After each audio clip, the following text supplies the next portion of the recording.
Have you ever felt that feeling of being watched, even when you're alone? Today, I bring you 3 real stories that will test your courage and make you think twice before turning off the light. And here's a challenge. If you love scary stories and want to be part of this community, subscribe to the channel now.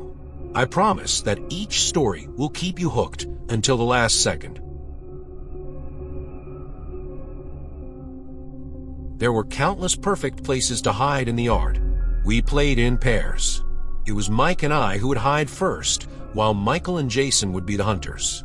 Mike and I separated, each in a corner. Our goal was to reach the base point, which was the back door of the house. We couldn't stay still for long around her. There was a trampoline in a far corner of the yard, near the forest area. I crouched down and hid beneath him. When the hunters began searching, they would blow a whistle to let them know that the search had begun. As soon as I heard the whistle, I remained quiet under the trampoline, watching from afar as the two searched. I was waiting for the ideal moment to try to approach the back door. My goal was the spa, located close to the house. If I could get there and hide behind him, I would just run straight to the door. When Michael and Jason had their backs to me, focused in other directions, I quickly ran to the spa. As soon as I ducked behind him, I heard a noise coming from one of the dumpsters next to the house, which almost toppled over. At that same moment, the motion light came on the side of the house. The spa was in that direction, but it wasn't something that would trigger that light. I decided to peek around the corner and, to my amazement, I saw a tall figure, dressed in dark clothes, walking quickly towards a forest.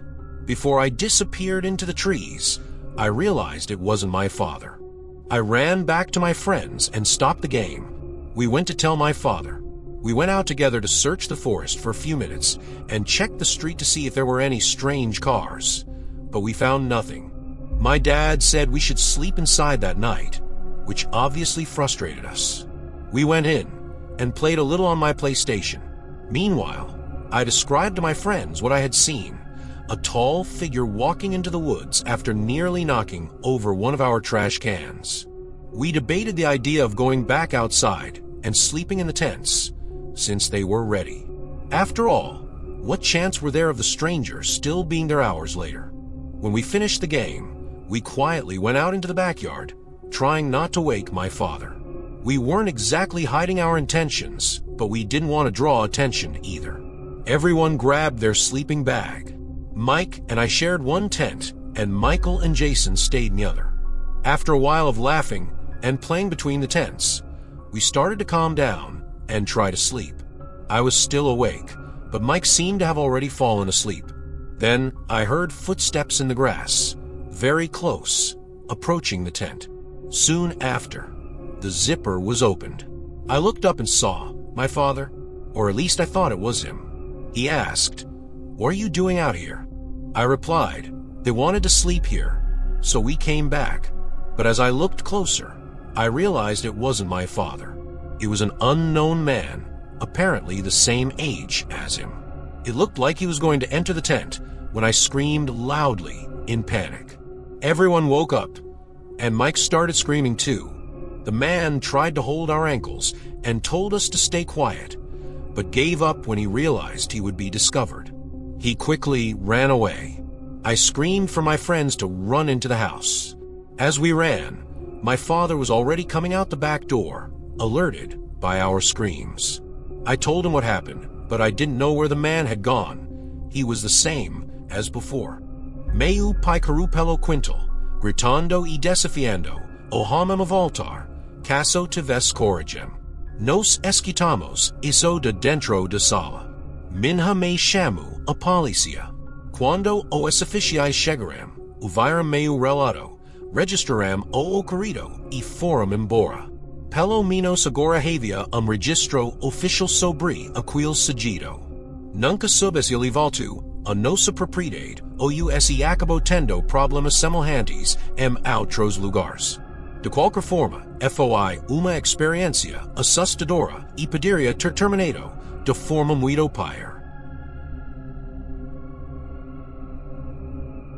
In 2019, I went to a friend's house, whom I'll call M for simplicity. I was very excited for the sleepover. I couldn't wait to share school gossip and have fun. M's house was deep in the woods, surrounded by trees on all sides. The nearest neighbor was about 500 meters away. Behind the house, there was a cliff that dropped straight into the ocean. The night started off calmly. Our friend Sam was with us too. We played games like Truth or Dare and Hide and Seek, typical teenage fun.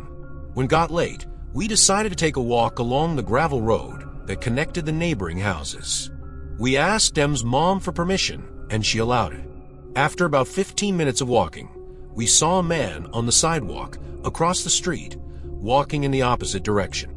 At first, we didn't think much of it. Maybe he was just out for a night stroll, but something seemed off. He was wearing heavy clothes, almost like winter gear, even though it was a warm 16 degrees Celsius night. As we passed him, a horrible smell hit us. It was unlike anything we'd ever experienced. One of us had to take a deep breath as soon as we passed him, while another nearly vomited, running into the woods. At that moment, we decided to head back to M's house. The friend who almost vomited insisted we return, and we all agreed it was the best decision. On the way back, we crossed paths with a man again. This time, we held our breath before passing him. However, when we looked back, we realized he was no longer walking in the opposite direction. He was now following us. Feeling uneasy, we began to walk faster. Despite this, he continued to close the distance. We still had about a kilometer to go before reaching M's house. When we sped up, so did he. Nervous, we broke into a run, and he followed suit. My friend Sam glanced back and let out a terrified scream, prompting all of us to look back. The man was chasing us, holding something that looked like a knife. We screamed as we ran back toward M's house. Our screams finally made him stop, but he continued watching us from a distance until he disappeared. Once home, we locked the door and decided not to wake M's parents, who were asleep. We settled in the living room and started watching a horror movie. M's house had several large windows at the back, offering a view of the ocean. I sat near these windows, staring into the darkness and listening to the wind and waves. I couldn't see anything due to the darkness. I suggested we go outside to pet the deer, but the girls reminded me of what happened earlier. I agreed, and we returned to the movie. I couldn't see anything due to the darkness. I suggested we go outside to pet the deer, but the girls reminded me of what happened earlier. I agreed, and we returned to the movie. After some time, we turned off the TV and tried to sleep. M and Sam fell asleep quickly, but I couldn't. I had an unsettling feeling that something was wrong. I looked out the window again and noticed movement in the woods. Grabbing a flashlight, I pointed it toward the area. That's when I saw the man from earlier, now shirtless. I ran to wake Sam, but M was a heavy sleeper. Sam and I looked out the window again, but the man had vanished.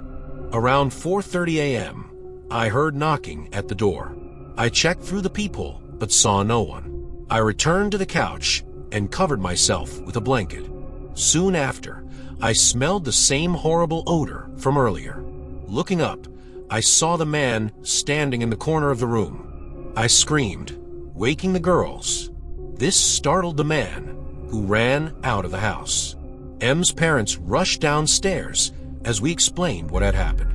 Her mother called the police, while her father grabbed a shotgun and went outside. Later, we learned that the police found the man. In an abandoned shed nearby, they discovered 5 decomposing bodies. The man's odor was from rotting flesh, and that night, we could have been his next victims.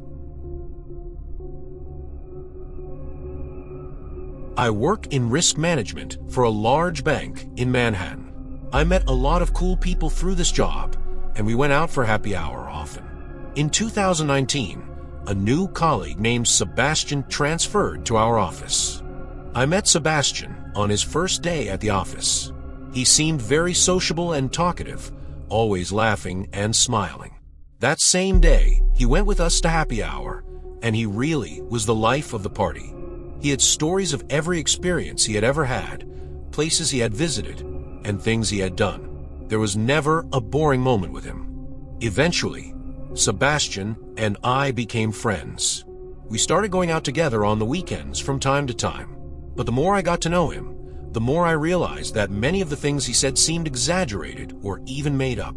He told stories of amazing women he supposedly dated and celebrities he dated, but it all seemed too good to be true. Still, I kept hanging out with him because he was easy to get along with and funny. One day, Sebastian invited me to go with him and his sister to their condo in St. Pete Beach, Florida. Their mother was very wealthy and owned properties in Beverly Hills, Colorado, and St. Pete.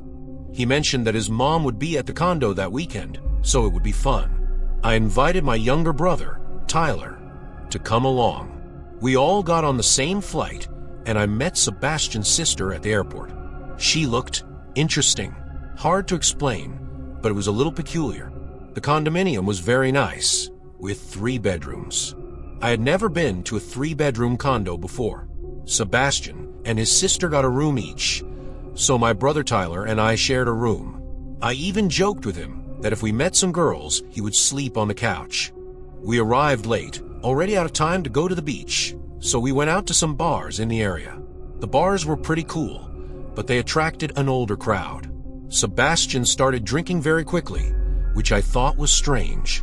He was knocking down shots and getting aggressive with people.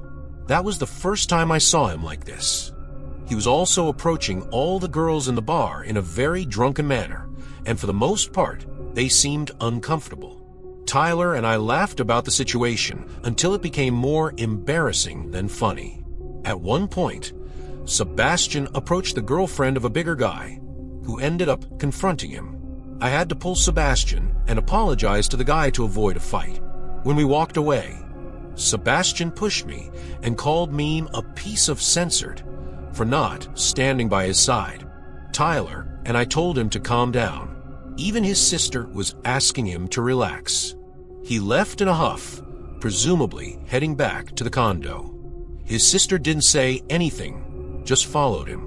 It was an extremely strange start to the weekend.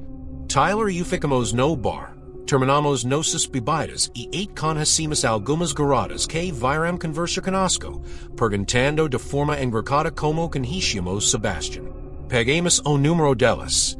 Eles nos convidaram para ser mais tarde no centro da cidade. Decimos que toparíamos. After that, I texted Sebastian asking where he was. He responded immediately, saying he was at the condominium. We went back there, and, to my surprise, when we walked in, Sebastian wasn't angry. On the contrary, he jumped up from the sofa, all excited, with a big smile on his face, asking, "Are we going out today or what?" He still looked drunk, but he was trying to look normal. I suggested we relax for a bit before heading out again. When I told him we got the girls' numbers, his smile disappeared. Then, Tyler half-jokingly mentioned that the girls approached us after he left. This seemed to hit Sebastian the wrong way.